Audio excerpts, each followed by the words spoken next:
네, 안녕하세요. 네, 신홍관사입니다. 자, 이제 가산세 이어가지고 하도록 하겠습니다. 자, 보시면 4번입니다. 가산세 일부 면제라고 되어 있어요. 아까는 이제 전부 면제였죠. 전 시간에는. 얘는 일부만 면제하는 겁니다. 자, 그래서 신고 불성시간세는 면제하고 기간 결과에 따른 납부 불성시간세만 부과한다라고 되어 있어요. 그래서 부족세액의 10% 또는 40%에 대해서만 면제를 하고 그다음에 이제 이자 부분에 그 납부 불성시간세는 부과한다 그런 거죠.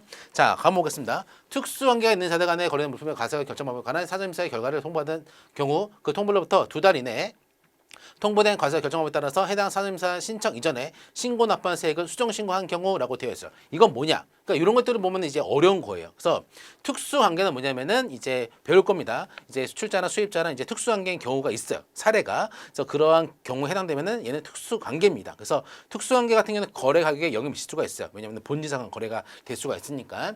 자, 그래서 이들 간의 거래에 대해서 이제 사전심사한 겁니다. 이 우리 간의 가격이 정말 맞는지 틀린지, 그렇죠? 이거에 대해서 통보를 받은 거예요. 그 2달 이내에.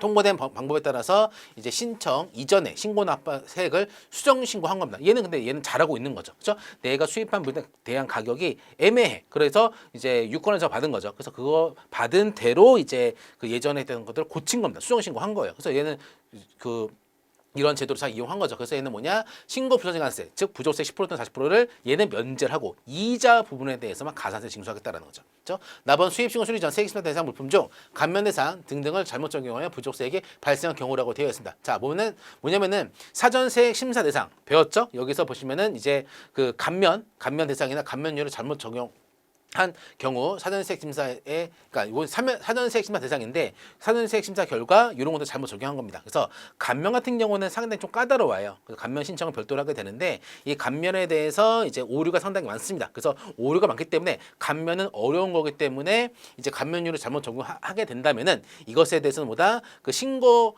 그 납세 신고를 잘한 것이다. 하지만 납세 신고를 통해서 나온 관세에 대해서 감면을 잘못한 거죠. 그렇기 때문에 그거에 대해서는 납세 신고는 잘했기 때문에 요거에 대해서는 봐주겠지만 가격하고 세율에 대해서는 하지만 이제 감면료 적용에 대해서는만 실수를 한 거기 때문에 이러한 그 부족세액 10%라는 신고 불성시간세는 부과하지 않겠다라는 거예요. 요거는 취지가 두 개.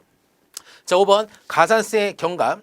이렇게 되어 있습니다. 신고 부정시간세를 경감합니다. 10% 또는 20%로 하고 납부 부정시간세는 그대로 부과합니다. 그렇죠? 자, 뭐냐면은 조기 수정 신고하는 경우라고 되어 있습니다. 그렇죠?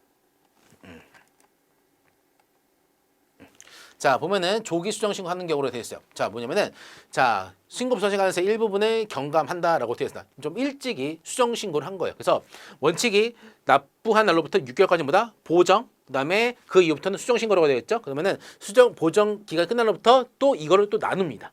수정 신고에 대해서.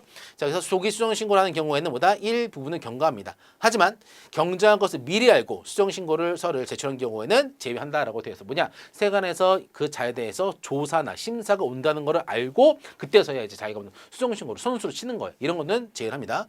자, 그래서 보정 기간이 지난 날로부터 이제 6개월 이내 수정 신고하고 한 경우 좀 해볼까요? 납부한 날로부터 이제 6개월까지가 바로 뭐다? 6개월까지가 이제 보정 기간이다. 그래서 보정 기간 끝내면 뭐다? 수정 신고다라는 겁니다. 수정 신고. 수정 신고는 뭐다? 가산세가 붙는다라는 거죠. 가산세가. 근데 이것도 뭐다? 기간을 쪼개는 겁니다. 여기까지는 좀 깎아주고 여기까지 하면은 덜 깎아주고 하는 것들. 자, 그래서 보정 기간 지난 날로부터 6개월 이내 수정 신고한 경우는 뭐다? 신고 부정 가세 20% 감면해주고 여기는 뭐다? 6개월까지는 20%. 보정 기간 지난 날로부터 6개월 초과 1년 6개월까지 이내 수정 신고한 경우는 10%를 깎아줍니다. 여기는 1년 6개월까지는 10%를 깎아줘요. 그렇죠? 빨리 해라 그거죠. 자, 보면은 이제 그 가산세라고 되어 있는데 자, 보면은 아까 위에 있던 거죠. 자, 그래서 아까 조사를 받고 조사에 대한 사전 통지를 받고 수정 신고한 경우, 그렇죠? 이미 알고 선수 치는 거죠. 근데 납세자가 범실 사건 조사에 따라서 사전 통지 없이 범칙 또는 관세 조사가 개시된 사실을 알고 수정 신고서를 제출. 다 알고입니다. 1번하고 2번은 취지가 똑같죠. 납세자가 과세는 통지. 이것도 처음 보시죠? 과세를 하기 전에 이제 통지를 해요. 먼저 워포커 날리기 전에 세관서는 잽을 날려줍니다. 야, 나 이렇게 너한테 과세할 거야 알고 있어? 라고 합니다. 뭐 이게 뭐보다 과세는 통지입니다. 똑같아요. 그렇죠? 그래서 이렇게 이미 알고 한 경우에는 제외를 시키겠다라는 것이죠. 그렇죠?